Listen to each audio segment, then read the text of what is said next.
Okay, hey everybody. I am Carolyn Elliott, and I'm here with Laila Bernard. and you are listening to the Sleepover podcast. So Layla and I are having a fun conversation. She was away in Wisconsin and Iowa. I was in Wisconsin and Iowa visiting my family back home, having a super lovely and informative time, just experiencing life and Christmas and the whole turn of the year. I mean, we were having a conversation about this the other day, how like I felt the earth tip. Like I felt the bottoming out of the year On approaching. solstice. Like, the last several episodes that we've been talking about have been the like, oh, we're deepening into the dark night of the year. And like right around solstice, it was so amazing. I was like, oh my God, I really am a real witch because I feel this thing turning around. Yeah. Lo and behold, it is happening.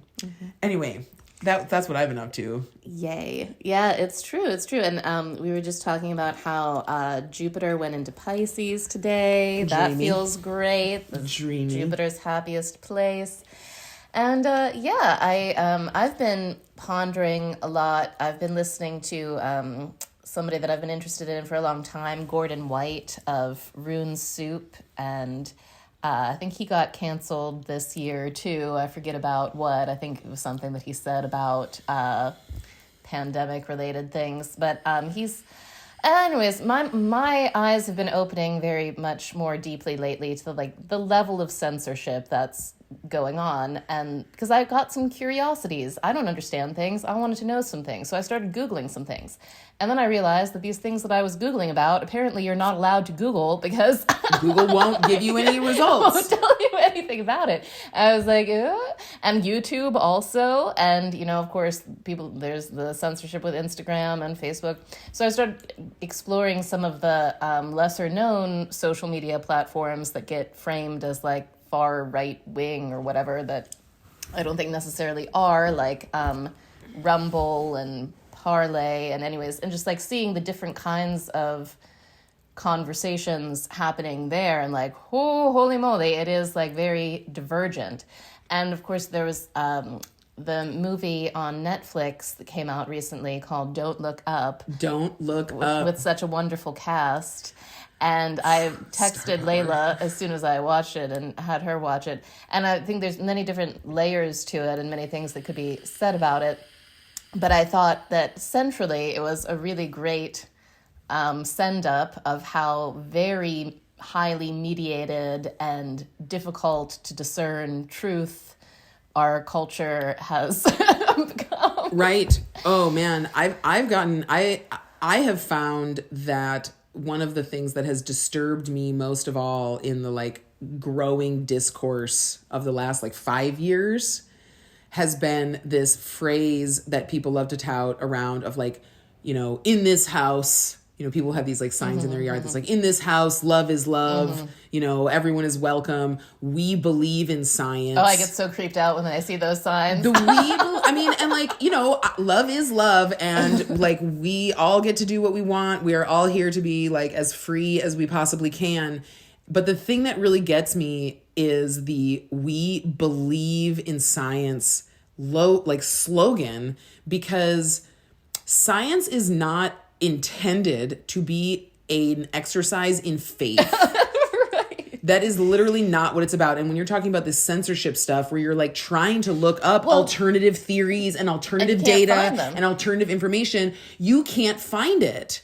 So that's because there are people who really believe in a like faith-based, zealous way that only some of the information is worth looking at, and the rest of the information is fucking dangerous garbage that we shouldn't look at. But of course, that very attitude is antithetical to science. Right. And so as much as I enjoyed the Don't Look Up movie, and it had its, there's the cute little astronomers, and they've found the comet, and they're just scientists, and they're saying like, hey, we have the data, just listen to us. And then it's, the movie is like making fun of all these people who won't listen to the scientists, right? And of course, that's analogous to things in the pandemic, and people say, oh, listen to the scientists about, you know, why we need this thing and that thing.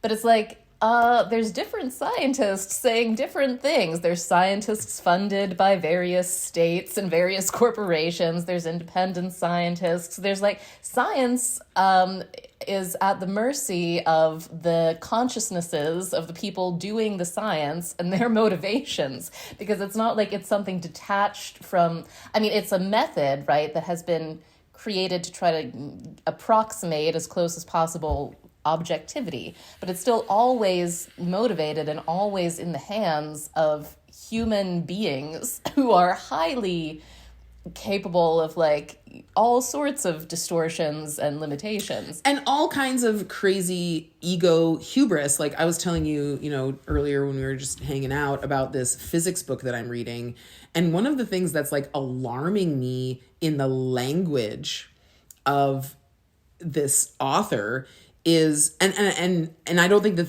it's him in particular, but it's like the language of science is like, well, we looked at the universe and we couldn't understand it, so we came up with these particles. We came up with these fields. We invented, you know, such and such paradigm. And as I'm reading that, I'm like, okay, that's an interesting shorthand. But like from an NLP perspective, you are deluding yourself into imagining that you created the world, mind. Like these things already existed. The manifest universe that science is probing with the mind already exists. You did not invent these things. You conceptualized them. You illuminated them. You made them talk aboutable, but you did not make them. You did not come up with them. And that's like, I think that's like a very like tricky place for the mind to reside when you're like, oh, because I thought of this, I made it. It's both true and also dangerous. Like, yes, like the thoughts that we have do become our reality. So it's important that we think thoughts that approximate truth, not like egoic delusion. Mm-hmm. You know what I mean here? Yeah. Well, so I guess I'm just like, I feel like I've become aware recently to an extent that I had been perhaps in denial about the way that like the internet seems to have shrunken greatly. Like I feel like back in whatever 2011, you know, I was in the Occupy movement and everybody was saying all these things about the government, and I was like, yeah, definitely governments, corporations doing terrible things. But I felt a kind of ease because I was like, well, apparently there's still free speech though, because you can find people saying all sorts of weird shit about everything everywhere very easily. And so there was a peace in that. I felt happy with that. And I've just now realized that that is no longer the case at all. Like you cannot find, it is much harder to find the different perspectives, the weird shit, than it was in even 2011 or 2012. Like this has been a very kind of like rapid scrubbing of the widely available outlets. And I mean, I've known people in the anarchist scene who were into like the Tor browser and all of that stuff, and I was just like, oh, I don't need to do that, blah blah blah, whatever. But now that I've realized that like Google is like so severely limiting search results, I'm getting a little bit like, I don't think I want to use Gmail anymore. I don't think I want to use this Chrome browser anymore. Like right. It's an eerie feeling and it's uncomfortable. And I was also telling, I was listening to Gordon on Rune Soup, and he was talking about, and I think this was also on the Marcus Aubrey podcast, so probably lots of people have heard about this already because these podcasts are much bigger than ours. But they were talking about this thing that a Belgian Belgian psychologist, statistics dude came up with, examining the conditions under which people get into sort of mass hypnosis, and he calls it mass formation. And just this really kind of, to briefly recap, he talks about, what's the guy's name? Desmet something. But he's talking about how there's, in a condition where people are socially isolated and have a lot of free-floating anxiety, if you give them, if the media gives them an object to constellate their anxiety around, it's very relieving, and it gives them a feeling of unity with other people. And then especially if they're given rituals to perform that affirm the unity, it's like a very lovely kind of anxiety-soothing thing. Even like the more absurd the rituals are, the better. Like being in a restaurant and you have to wear the mask when you're walking around, but when you're sitting down, you don't have to wear the mask, as if your breath when you're sitting down doesn't circulate. I don't know. Right. It doesn't need to make sense. It just needs to be coherent. It needs to be something that, everybody's doing, like sitting down and standing up in church, right? Like, and anyways, so apparently there's about, according to this theory, there's like 30% of people will be very taken in by this kind of hypnotic effect and having their anxieties relieved and constellated around one object, one understood enemy. And then, of course, there needs to be an out group. There needs to be like the people who are not, getting with the program and doing it right, so we can constellate our aggression towards them. And of course, that's whatever, the unvaccinated or the whatever. And then and then there's 30% of people who are not going with the hypnosis. And then there's like 40% of people who are sort of like a little bit ambivalent, on the fence, kind of like, well, all of the media says this, all of the memes say this, so probably this is happening. But then again, maybe, I don't know. And anyways, Gordon and apparently this dude were just talking about how something that you could do for the 40% of people who are like, I don't know, is just, instead of trying to make an argument with facts or figures or whatever, just say, something doesn't feel right about this. And that really resonated with me, because I don't understand what's happening. I don't understand the ins and outs of the medicine and whatever. But I do understand that something does not feel right about all that's going on with this. And of course, I do recall quite clearly, and I think probably everybody recalls, how 9/11, very soon after 9/11, there was the Homeland Security Act, right, which made it legal for all sorts of surveillance and all sorts of stuff. The Patriot Act, all of that stuff. I don't even know what the acts are called. All I know is that suddenly things were different. And I just feel like it's pretty obvious that this, whatever crisis condition, is being used in a similar way to institute a different kind of restriction on movement. Like the post 9/11 stuff was like restriction on privacy. And this feels like restriction on access. Mm-hmm. Like. Mm-hmm. Yeah. And so I don't know. I don't know what to do about it. I don't know who's right and who's wrong about various things within it.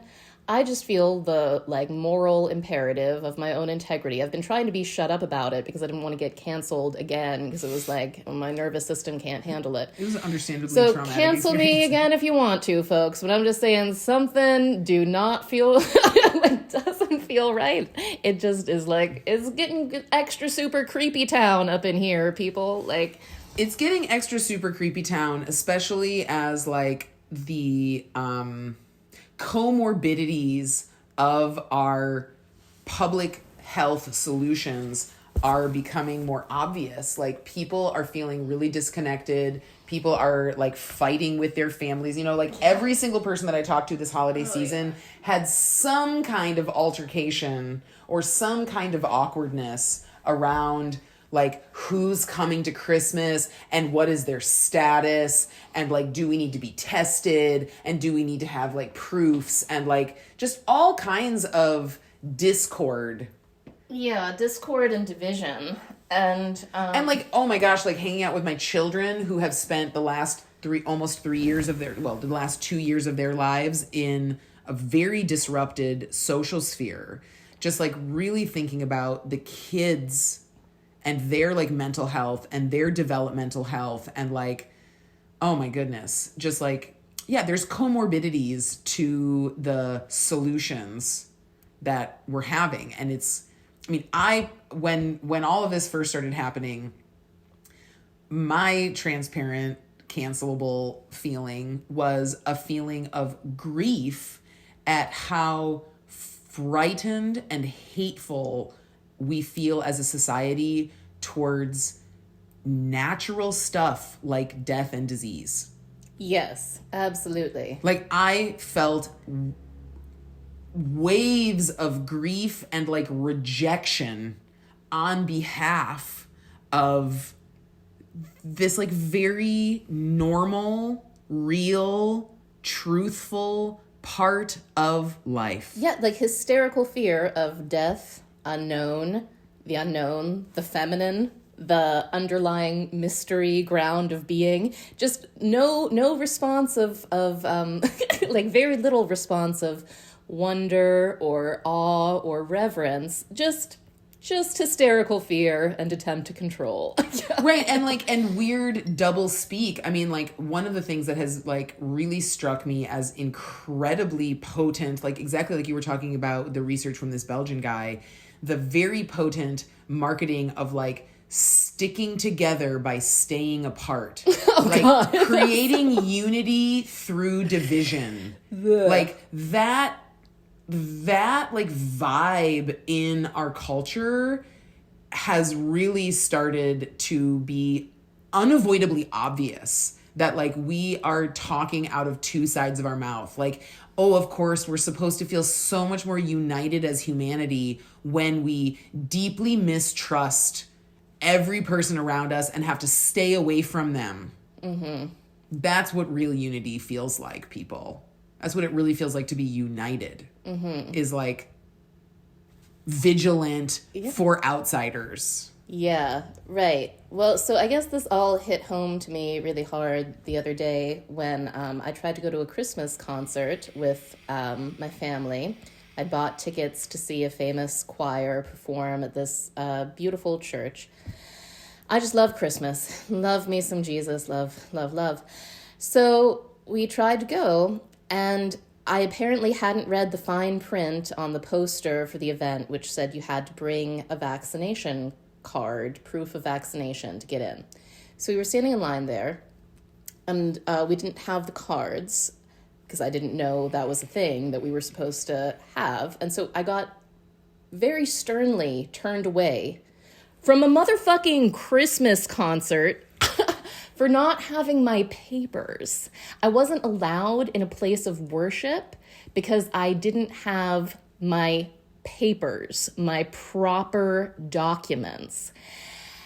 I was like, my mind was blown so hard. I was like, do you know that this whole holiday was about undocumented, like Joseph and Mary in a manger because they weren't documented, because they weren't fitting into like I don't know. Like, wait, and don't you know that like Jesus is the saint of like unconditional love and like acceptance for the rejects of society and for the like ne'er-do-wells and like all of the accursed people? Jesus was like, yeah, they're loved too. They can also join my church. Yeah. So I don't know. I mean, obviously it reminded me of why I don't hang out with conventional Christians. But I was just also like, this is so fucked. Like I don't know how the people instituting these rules were like.